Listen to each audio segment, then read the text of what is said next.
Découvrez un extrait exclusif de ce livre audio et profitez d'un essai gratuit sur Audible via le lien dans la description.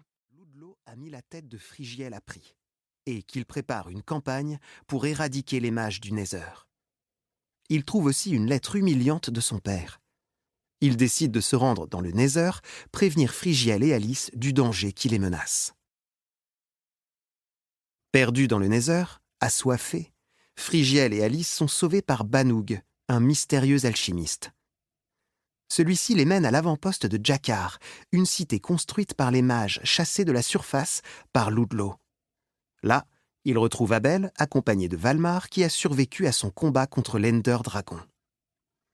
Mais apprenant les projets du roi, les mages ont fermé l'avant-poste et nos héros doivent traverser une forteresse du Nether pour rejoindre la mystérieuse cité. Alice apprend l'alchimie, Abel trouve une enclume qui permet de détourner les recettes classiques et Phrygiel apprend enfin la magie de l'eau. Derrière les murs blancs de la magnifique cité des mages se cache un visiteur indésirable. Ascar a réussi à se faire élire au Conseil des Six. Le mage maîtrise la magie cinquième, une magie nouvelle qui lui permet de réveiller les morts.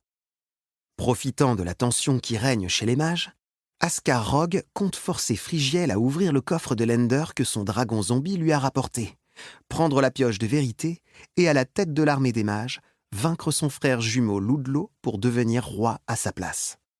Phrygiel échoue à reprendre le coffre des mains du sorcier et déclenche sa colère. Ascar invoque le zombie de l'Ender Dragon pour détruire Jakar.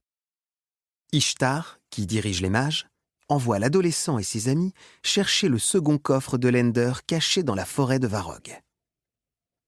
Mais Banug, qui a découvert que la tête de Phrygiel avait été mise à prix par le roi, le trahit, et nos héros sont cueillis par l'armée de Ludlow à la sortie du portail des dunes du Kinzir.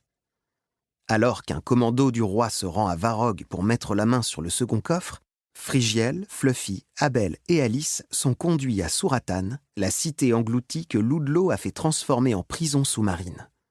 Là, dans une cellule, Phrygiel croit apercevoir Ernald, son grand-père. Avant de commencer cette aventure, petit détour par l'encyclopédie du savoir approximatif de Morgone l'érudit. Bioluminescence des pieuvres. Les pieuvres étaient si inoffensives que personne ne s'y intéressait. Elles étaient devenues si ennuyeuses à observer qu'elles perdirent même leur intérêt les unes pour les autres et mirent leur espèce en péril. Jusqu'au jour où l'évolution dota un poulpe mâle de la capacité physique de produire de la lumière. Inutile de vous décrire le succès qu'il eut auprès des demoiselles pieuvres. Il suffit d'aller jeter un œil au printemps dans le delta du même nom. Il a transmis sa bioluminescence à toute l'espèce. Je trouve que la nature nous donne ici une bien belle leçon. Une aventure, qu'elle soit épique ou amoureuse, nécessite un peu de tension. Les monstres trop faciles à vaincre n'entrent pas dans la légende. Les amants qui ne se différencient pas des autres par leurs qualités ou leurs défauts n'entrent pas dans les cœurs. Pour exister, restons visibles. Bloc musical.